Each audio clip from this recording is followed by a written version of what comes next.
Coming up, the option of a sale of council property to Swifts returns to the council agenda, fairy lights set for Augusta Parkway, and an e-scooter trial proposed for Ipswich based around Springfield Central.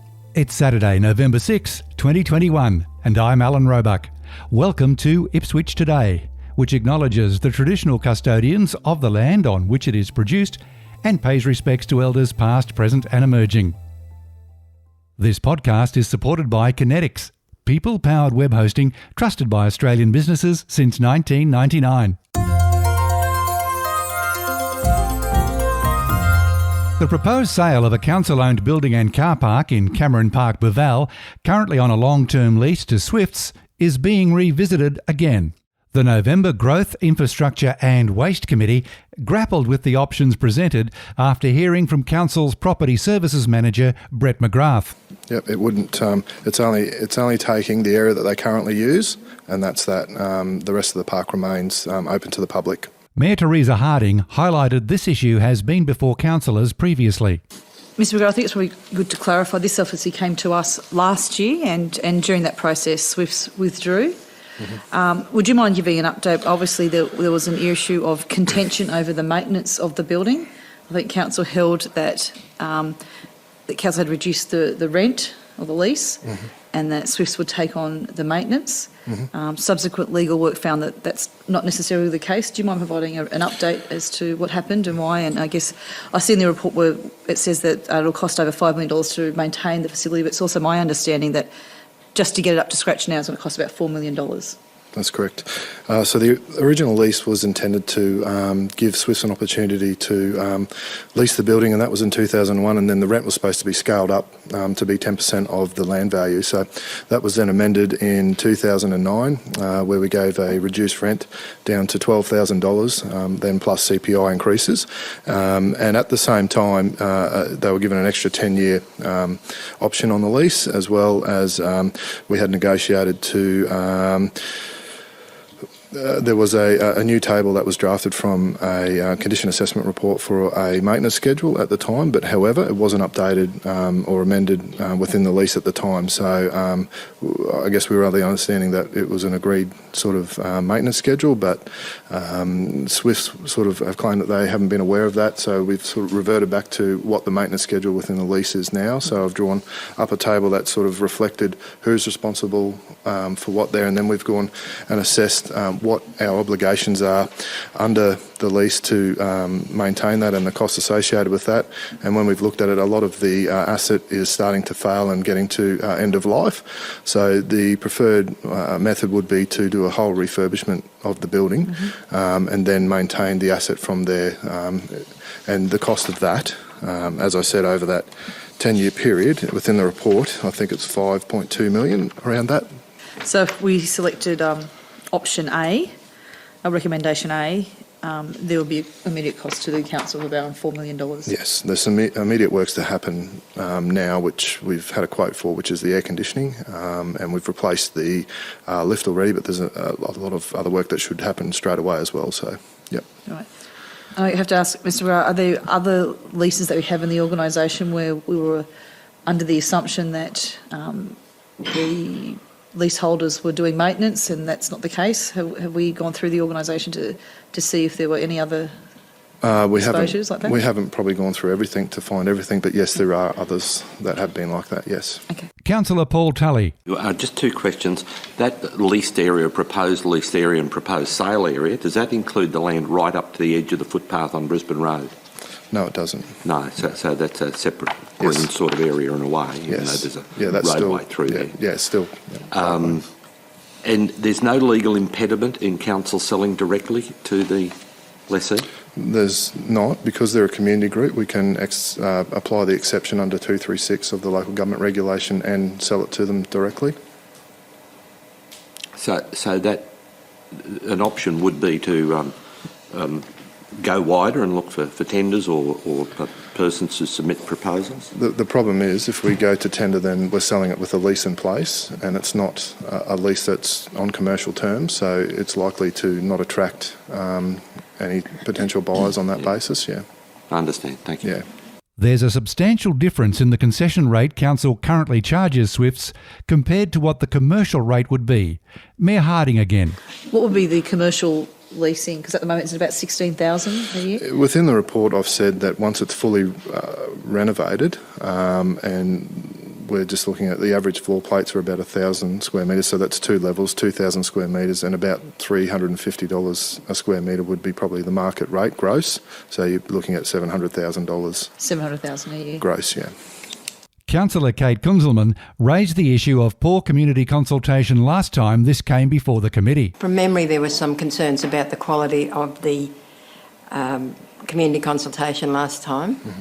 I just wondered if we're going to be able to, are you aware if we're going to be able to do that better this time? Yeah, so what we're proposing to this time, and we've had a discussion with Swifts about this, is to appoint an independent consultant to run it. Okay. And both parties will split the cost of that. And what will happen is we'll develop a scope to formulate the community consultation, and that external consultant will run the community consultation. And then that report, once that's finalised, will be provided back to council. Mayor Harding also told the committee the previous public consultation did not show the community what Swifts were planning to do. Councillor Marnie Doyle. I just want to acknowledge Councillor Ireland's comment about, reluctance to sell off our assets, particularly Parkland, and I absolutely agree with that. And I think that's where a lot of, nervousness came within our community from residents. I do remember at the time a lot of fallacy about council selling off Cameron's Park.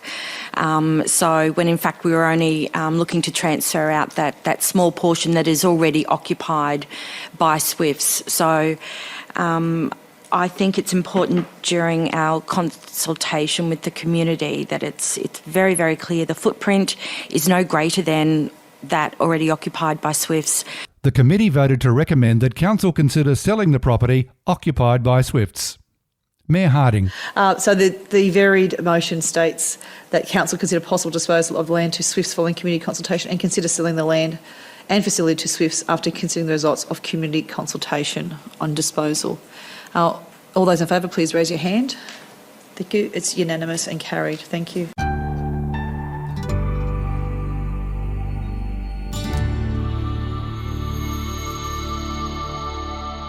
E-scooters could become a common sight across Ipswich if a trial is successful. Council will decide if the trial goes ahead later this month. Councillor Paul Tully told the Growth, Infrastructure and Waste Committee meeting he strongly supported the trial. I think there's a lot of issues which the officers have canvassed in examining the background to this, and the issues that need to be identified and considered at the conclusion of the trial. The area we're talking about is generally from perhaps just north of the Springfield Central railway station, and then further through the Orion area, possibly out to USQ and maybe to the edge of the Spring Mountain suburb. It's an opportunity for us to utilise the technology which has been well established in Brisbane. I think one of the issues will be the amount of use in a relatively confined area. And the economic analysis, which I guess will be done by one or more companies for the duration of the trial. But it's certainly an opportunity for Ipswich to get into the modern technology. Can I say, though, that there are examples in Brisbane where the rules set by the Brisbane City Council, and I believe the state, in relation to insurance and the legal issues involved are extremely important, and I would think that we could give a commitment to our community that all those issues will be identified during the course of the trial, and some of them, of course, for the purposes of the trial, but the safety of the community is one thing that will be paramount.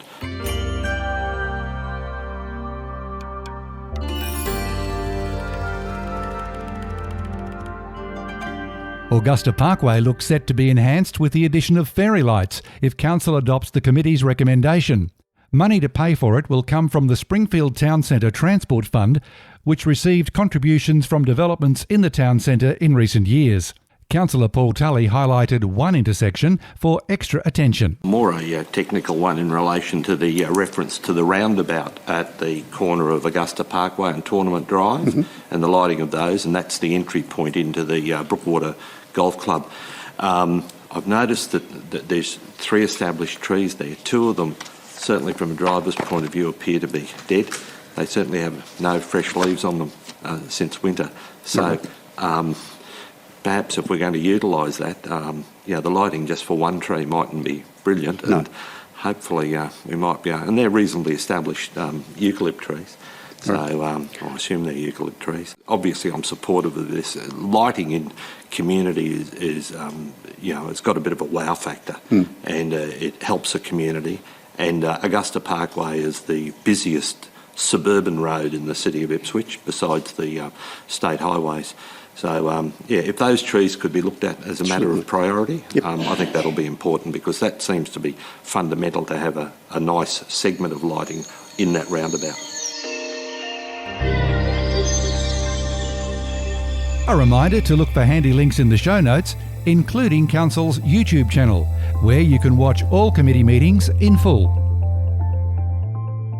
Ipswich Today is supported by Kinetics, people-powered web hosting trusted by Australian businesses since 1999. This podcast is also listener-supported. Please make a once-only gift or regular donation to help keep it online. Just go to ipswichtoday.com.au and click the donate button on the homepage to make a payment through PayPal.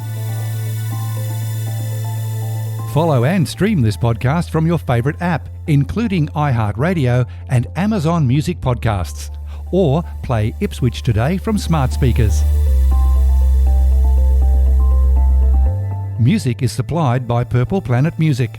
This is Alan Roebuck. Thank you for listening.